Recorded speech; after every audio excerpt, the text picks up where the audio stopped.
오늘의 주요 뉴스입니다. 21호 태풍 콩레이가 이번 주 후반까지 세력을 더 키워나갈 전망입니다. 태풍은 중국 남부 해안에서 약화할 것으로 보여 한반도는 직접 영향권에 들지 않겠지만 간접 영향으로 주말쯤 남부지방에 비가 내릴 가능성이 있겠습니다. 일교차가 10도 이상 벌어지는 10월에는 뇌혈관 질환 환자가 크게 늘어 주의가 필요합니다.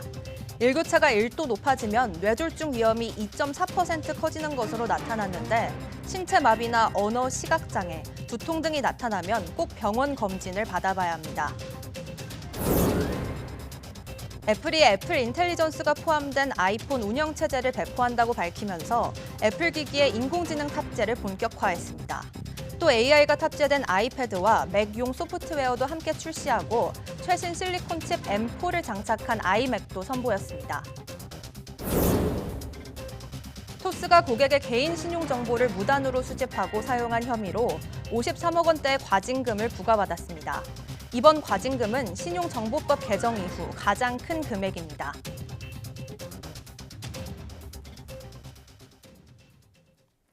여러분 안녕하십니까? 10월 29일 사이언스 투데이입니다.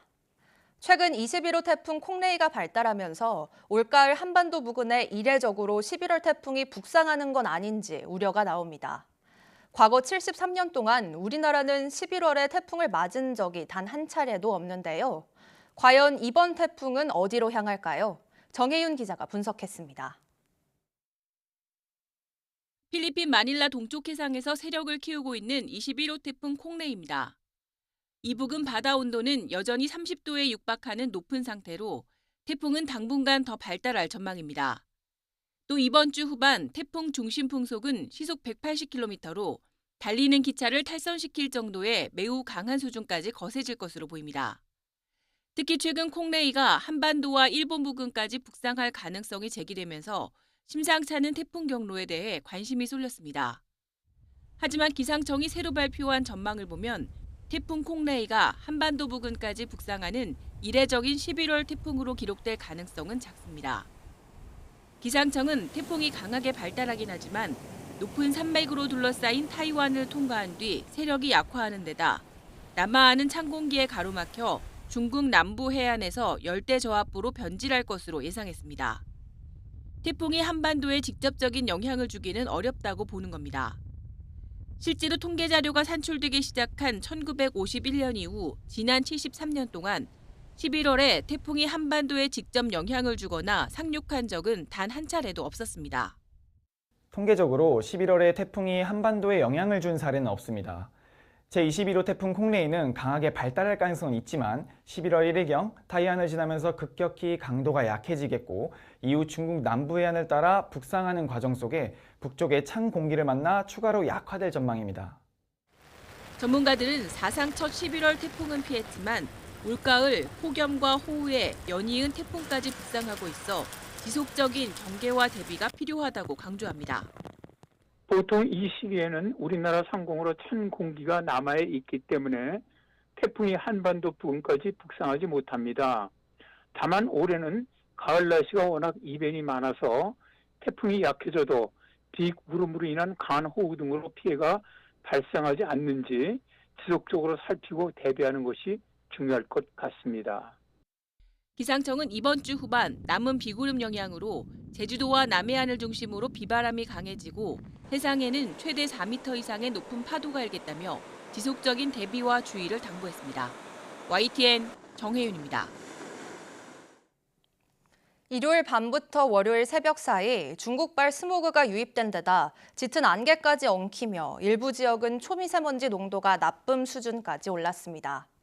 본격적으로 중국발 스모그의 유입이 잦아지는 계절에 이른 만큼 앞으로는 마스크를 써야 하는 날이 늘어날 것으로 보입니다. 김민경 기자의 보도입니다. 63빌딩에서 바라본 서울 하늘이 마치 얇은 커튼을 친 듯 뿌옇게 보입니다. 짙은 안개가 뒤덮은 영종대교는 도로의 윤곽조차 희미합니다. 밤사이 기온이 떨어지면서 안개가 낀 가운데 중국발 스모그가 더해져 시야가 더욱 흐릿해진 겁니다. 일요일 오후 북서기류와 함께 보통 수준의 국외 미세먼지가 수도권을 포함한 중서부 지역으로 유입된 후 밤사이 대기 정체로 발생한 안개와 더불어 국내 발생 미세먼지가 함께 축적되어 일시적으로 나쁨 수준을 보였습니다. 어제 새벽 한때 인천 동구 송림동의 초미세먼지 농도는 세제곱미터당 78 마이크로그램까지 치솟았고 경기 부천 내동은 71 마이크로그램, 서울 구로구도 57 마이크로그램까지 올랐습니다. 기온이 점차 올라 안개가 걷히면서 수도권 대부분 지역의 대기질이 회복됐지만 인천은 오후까지 초미세먼지 농도가 나쁨이었고 충남도 오후에 일시적으로 나쁨으로 치솟았습니다. 대기 정체가 해소되면서 오늘은 전국적으로 공기가 쾌적해질 전망입니다. 하지만 기후 전문가들은 화석연료 사용이 늘어나는 추운 계절에 접어들면서 중국발 스모그의 영향이 본격화한 이른바 미세먼지의 계절이 시작됐다고 규정합니다. 늦가을로 접어드는 이맘때부터는 중국발 스모그가 서해를 건너 유입되면서 영향을 미치기 시작하는데요. 앞으로 내년 봄까지는 초미세먼지 농도가 높은 날이 자주 나타날 것으로 보입니다. 미세먼지 농도가 짙어질 가능성이 큰 만큼 예보를 자주 확인하고 대기질이 나쁜 날에는 미세먼지용 마스크를 쓰는 것이 건강을 지키는 길입니다. YTN 김민경입니다. 지난해 대기 중 온실가스 농도가 사상 최고치를 기록해 앞으로 수년간 기온 상승이 이어질 거라는 관측이 나왔습니다. 세계기상기구 WMO는 현지 시간 28일 주요 온실가스 세 종류, 즉 이산화탄소와 메탄, 아산화질소의 농도가 지난해 각각 420 ppm과 1934 ppm, 336 ppm을 기록했다고 발표했습니다. 이는 1750년 산업화 이전과 비교해 각각 151%와 265%, 125%에 해당하는 수치입니다. 특히 기후온난화 원인의 64%를 차지하는 이산화탄소 농도는 지난 20년 사이 10% 이상 늘어난 것으로 나타났습니다. WMO는 지난해 육지와 바다의 온도는 1850년 관측 이래 가장 높았다며 이산화탄소 배출량이 0으로 급감하더라도 현재 온도 수준은 수십 년간 이어질 것이라고 전망했습니다. 일교차가 10도 이상 벌어지는 요즘 날씨에 고혈압과 당뇨 등을 앓는 노약자는 뇌혈관 질환을 조심하셔야 합니다. 갑작스러운 팔다리 마비나 어지럼증, 두통이 생기면 뇌졸중을 의심해보고 꼭 병원을 찾아야 피해를 줄일 수 있습니다. 권민석 기자의 보도입니다. 뇌에 피를 공급하는 혈관이 막히거나 터져 사망에 이르는 뇌졸중은 국내 사망 원인 4위로 흔히 찬바람과 함께 온다고 알려졌습니다. 따뜻한 이불 속에서 나와 찬 공기를 맞으면 혈관이 수축하고 혈압이 상승해 더 위험할 수 있다는 겁니다. 실제 뇌혈관 질환으로 숨진 사람은 지난해 7월 1,800여 명에서 12월 2,200여 명으로 24% 느는 등 겨울철에 훨씬 많습니다. 또 일교차가 1도 높아지면 뇌졸중 발생 위험이 2.4% 증가하고 65세 이상에선 2.7%로 커진다는 연구도 있을 만큼 급격한 기온 변화가 주 요인으로 꼽힙니다. 한쪽 팔다리 마비 증세나 갑작스러운 언어, 시각장애, 어지럼증, 심한 두통이 나타나면 뇌졸중을 의심해봐야 합니다. 특히 이런 증상이 잠시 생겼다 사라지더라도 안심하지 말고 꼭 병원 검진을 받아봐야 합니다. 내가 지금 잠깐 컨디션이 안 좋았던 거겠지 하실 텐데 그 혈관에 이미 동맥경화가 크게 있는 상태에서 혈전이 생겼다가 열린 거거든요. 그 동맥경화가 없어진 게 아니기 때문에 다시 얼마든지 막힐 수가 있어요. 뇌졸중 발생 후 치료 골든타임은 3, 4시간으로 신속한 대처가 무엇보다 중요하지만 10명 중 4명은 증세를 알아차리지 못해 피해를 키울 수 있습니다. 더욱이 운 좋게 위기를 넘기더라도 반신불수나 언어 장애 등 심한 후유증을 유발할 수 있어 큰 고통을 남깁니다. 겨울을 향해 가는 환절기, 고혈압과 당뇨를 비롯한 위험인자를 가진 만성 질환자와 노약자는 장시간 외출을 자제하고 추위에 갑자기 노출되지 않도록 각별한 건강관리가 필요합니다. YTN 권민석입니다. 농림축산식품부는 충북 충주시의 젖소 농가에서 피부 결절 등 의심 증상 신고가 들어와 정밀 검사를 한 결과 럼피스킨 양성이 확인됐다고 밝혔습니다.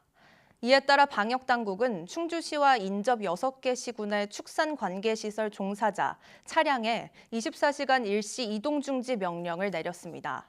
또 럼피스킨 양성이 확인된 농가에 대해 역학조사를 진행하고 외부인 출입을 통제하고 있습니다. 국내 연구진이 피부 아래에 췌장 조직을 심어 혈당을 조절하는 새로운 당뇨치료법을 개발했습니다. 유니스트 바이오메디컬 공학과 강현욱 교수팀은 인슐린을 분비하는 췌장세포 조직인 췌도 이식체를 3D 프린팅으로 제작해 피부 조직 아래 이식해도 혈당 조절 기능이 유지되는 것을 확인했다고 밝혔습니다. 개발된 이식체는 간단한 절개로 시술할 수 있고 부작용 발생 시 간이나 신장과 달리 바로 회수 가능해 수술 부담과 합병증 등을 줄일 수 있습니다. 연구팀은 개발한 췌도 이식체를 당뇨병 쥐에 이식한 결과 쥐가 4개월 동안 혈당 조절 효과를 유지하는 것을 확인했습니다. 또 이식체의 복잡한 구조를 정밀 바이오 3D 프린팅으로 찍어내 인체 피부 아래에 이식이 적합한 크기로 제작 가능해 임상 적용성이 높다고 덧붙였습니다. 전국 10개 거점 국립대학교 총장들이 의과대학 학생들의 휴학 승인을 대학 자율에 맡겨달라는 내용의 건의문을 발표했습니다. 국가거점 국립대학교 총장협의회는 늦어도 내년도에 의과대학 학사를 정상화해야 한다며 학생들이 제출한 휴학원을 대학별 여건에 맞춰 승인할 수 있게 해달라고 정부에 요청했습니다. 지금 같은 의정 대립과 의대 학사 차질이 계속되면 국민 건강을 책임질 의료 인력 양성 시스템의 지속 가능성에 우려가 생기고 의대 학생들 역시 큰 피해가 예견된다고 지적했습니다. 따라서 2025학년도에 학생들이 복귀해 의대 학사 운영이 정상화되려면 휴학원을 대학별로 자율 승인하는 것이 학생 복귀의 선결 조건이라는 인식을 정부가 함께 해야 한다고 강조했습니다. 의료계에 이어 국립대 총장들도 의대생들의 휴학을 조건 없이 승인하게 해달라고 요구하자 교육부가 수용 가능성을 열고 검토하고 있는 것으로 알려졌습니다. 어제 전국 10개 거점 국립대 총장들은 휴학을 승인하는 것이 대규모 유급과 재적으로 인한 혼란을 막고 오히려 내년도 복귀를 설득할 수 있는 길이라며 교육부에 휴학 자율 승인권을 달라고 건의했습니다. 또 앞서 대한의학회와 한국의과대학, 의학전문대학원협회도 여야의정 협의체 참여 전제 조건으로 의대생 휴학 승인을 내걸면서 교육부의 태도 변화에 영향을 미친 것으로 보입니다. 이주호 부총리 겸 교육부 장관은 지난 24일 국회 국정감사에 나와 소통의 기회가 왔으니 열린 마음으로 임하겠다며 개별 대학과 계속 접촉하고 있고 여야의정 협의체 참여 단체와도 열린 마음으로 이야기하고 있다고 밝혔습니다.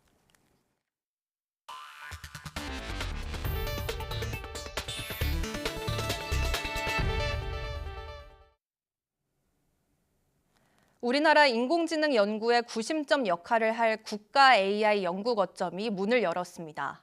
과학기술정보통신부는 어제 서울 양재동 서울 AI 허브에서 학계와 연구계, 산업계 등 관계자 100여 명이 참석한 가운데 국가 AI 연구 거점 개소식을 열었다고 밝혔습니다. 국가 AI 연구 거점은 내년까지 2,300평 규모로 확충될 계획인 서울 AI 허브 내 설치되며 글로벌 AI 리더를 키우고 인공지능 관련 산학연 연구 생태계의 구심 역할을 맡게 됩니다.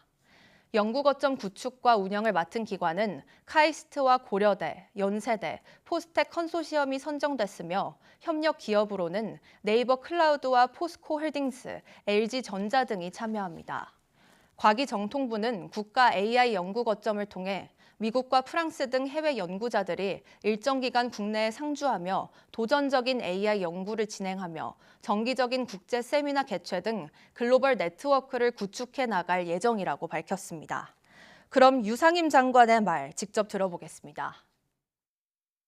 우리나라가 세계적인 AI 경쟁력을 확보하여 글로벌 AI G3로 도약하고 나라의 명운이 걸린 AI 전환을 선두에서 이끌며 AI가 주도하는 미래 30년을 설계해야 할 시점입니다.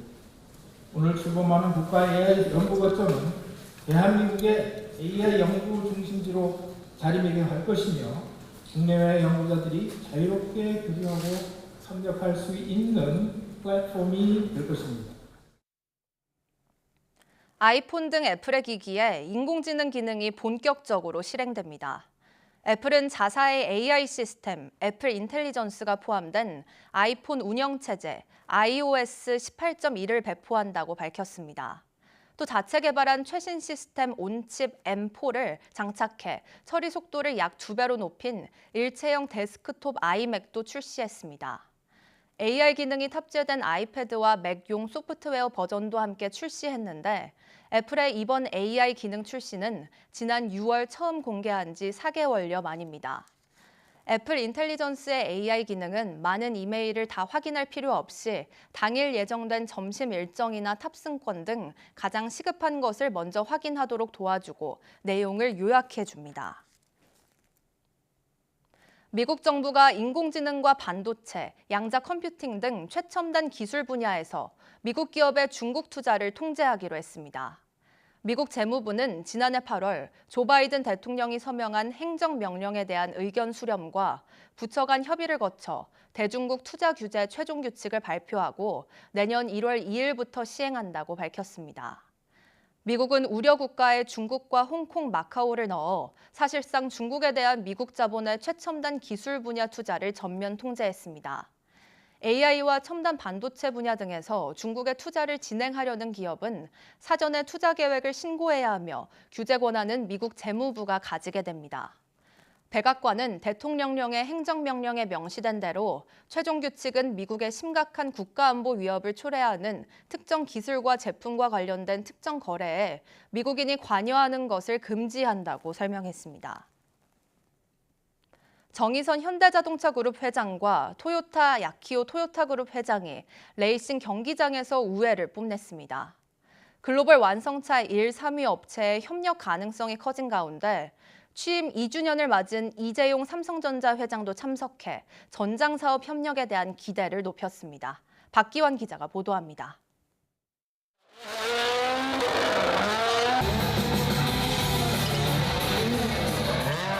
힘찬 엔진 소리와 함께 출발한 토요타 자동차. 360도로 회전하는 드리프트 등 현란한 기술을 선보인 뒤 무대 위로 올라옵니다. 운전자가 공개되자 함성이 터져나옵니다. 현대자동차 정의선 회장님과 토요타 자동차의 아키오 토요다 회장님이셨습니다. 지난 상반기 기준 글로벌 완성차 업계 1위 토요타 그룹과 3위 현대차 그룹 수장이 처음으로 공개석상에 섰습니다. 두 회장은 레이싱에 대한 애정으로 이번 경기를 열기로 했다면서 서로를 향한 존경심과 우애를 드러냈습니다. 제가 인더스트리에서 가장 존경하는 회장님으로서 제가 많이 배우려고 노력을 하고 있습니다. 근데 오늘 운전하시는 거 보니까 더 많은 신뢰가 가고 한국でこんな현대さんとこんなことできるなんて夢にも思ってませんでした. 앞으로 두 기업의 행보도 주목됩니다. 앞서 현대차는 미국 제너럴 모터스와 토요타는 독일 BMW와 수소차 협력을 위한 업무 협약을 맺었는데 이번 만남으로 현대차와 토요타가 손을 맞잡을 가능성도 커졌습니다. 현대もトヨタも一緒になってもっといい車、もっとモビリティの未来を作っていきたいと思いますから、皆さん応援していただきたいと思います. 이번 경기에는 취임 2주년을 맞은 이재용 삼성전자 회장도 참석했습니다. 정 회장, 아키오 회장과 함께 이야기를 나누고 경기를 지켜보는 모습이 포착됐습니다. 경기가 삼성 사업장인 에버랜드에서 열렸다는 이유도 있지만 미래 먹거리인 자동차 전기 전자장비에 큰손들이 모인 만큼 구체적인 협력 방안을 모색했을 것으로 보입니다. 분야를 가리지 않는 중국의 공세 속에 미래를 대비해야 하는 현대차와 토요타, 삼성까지 새 글로벌 기업 수장의 만남이 향후 어떤 변화를 만들어낼지 관심입니다. YTN 박규현입니다. 토스가 개인 신용 정보를 무단으로 이용한 혐의로 50억 원이 넘는 과징금을 부과받았습니다. 금융감독원은 토스의 과징금 53억 7,400만 원과 과태료 6억 2,800만 원을 부과하고 기관주의를 줬다고 밝혔습니다. 또 임원 1명은 감봉 3개월 등 퇴직자를 포함한 임직원 11명에게도 제재를 내렸습니다. 토스는 지난 2021년 11월부터 재작년 4월까지 전자영수증 솔루션 업체에서 거래 정보 2,928만여 건을 받은 뒤 토스 회원 카드 거래 내역과 직접 결합해 이용한 혐의를 받습니다. 신용정보법에서 개인 신용정보는 정보 주체 동의를 받아야 하고 관련 정보 결합도 데이터 전문기관을 통해 이뤄져야 합니다. 금감원은 이번 과징금은 매우 엄중한 수준으로 신용정보법 개정 이후 가장 큰 금액이라고 설명했습니다. 실손보험이 되지 않는 고가의 시술을 한 뒤 허위 서류로 억대의 보험금을 타는 혐의로 병원장과 환자 수백 명이 경찰에 입건됐습니다. 실손보험이 가능한 치료를 받은 것처럼 진료 기록을 꾸미고 이를 보험금 청구 한도에 맞춰 진료일도 가짜로 나눠서 기록한 것으로 조사됐습니다. 윤웅성 기자가 보도합니다. 병원 로비에 경찰이 들어섭니다. 수사관들은 압수수색 영장을 설명하고 환자들의 진료 서류를 확보합니다. 허위로 실손보험금을 청구한 혐의에 대해 강제 수사에 나선 겁니다. 병원에서는 근골격계 통증을 호소하는 환자들에게 운동선수들이 받는 재생치료 방법이라며 고가의 고주파 치료기기를 이용한 시술을 권했습니다. 이 치료는 실손보험 대상이 아니었는데 경찰 수사 결과 진료기록부에는 보험금 청구가 가능한 도수치료나 체외충격파 치료를 받은 것처럼 허위로 적은 것으로 파악됐습니다. 또 40에서 80만 원인 치료비도 하루 실손보험 청구 한도액인 20에서 30만 원에 맞춰 나눠서 청구할 수 있도록 이른바 진료일 쪼개기 수법도 사용했다고 경찰은 밝혔습니다. 이런 식으로 지난해 2월부터 올해 6월까지 환자들이 타낸 보험금은 7억 원에 달합니다. 원장 A씨는 방송 출연이나 유명 기업인의 주치의 경력을 홍보해 환자들을 유치하고 본인 부담을 최소화하고 보험금 청구 과정에서 아무 문제가 없게 하겠다며 이른바 의료 쇼핑을 하도록 공모한 것으로 조사됐습니다. 원장님 입장 좀 들어볼 수 있을까요? 아니요. 죄송합니다. 경찰은 A씨 등 병원 관계자들과 환자 등 366명을 보험 사기와 의료법 위반 등의 혐의로 입건했습니다. 실손보험금을 받을 수 있도록 제한을 하는데 진료받지 않은 날에 그 진료비를 청구한다는 자체는 보험사기 공범이 될 수 있으니까. 경찰은 보험사들의 적자를 유발하는 허위 실손보험 청구에 대한 첩보 수집과 단속을 강화할 계획입니다. YTN 윤홍성입니다. 취업준비생 10명 가운데 6명은 구직에 대한 기대가 낮은 소극적 구직자인 것으로 나타났습니다. 한국경제인협회는 전국 4년제 대학 재학생과 졸업생 2,900여 명을 대상으로 취업 인식도를 조사한 결과 취업준비생 가운데 60.5%가 소극적 구인 상태였다고 밝혔습니다. 소극적 구직의 형태로는 형식만 갖춘 의례적 구직이 30.9%를 차지했고 구직 활동을 거의 안 하거나 쉬고 있다는 답변도 뒤를 이었습니다. 소극적 구직의 이유로는 자신의 역량 부족과 전공 분야 등 관심 일자리 부족, 구직 활동을 하더라도 일자리를 구하지 못할 것 같다는 답변이 많았습니다. 이와 별개로 적극적 구직에 나선 청년들의 올해 서류 전형 평균 합격률은 22.2%로 지난해 서류 전형 평균 합격률보다 6.1%포인트 낮아졌습니다. 또 올해 신규 채용 시장이 지난해보다 더 어렵다는 응답도 36.5%로 지난해 조사 때보다 6% 이상 높게 나타나 취업 문턱이 높아졌다고 느끼는 것으로 집계됐습니다.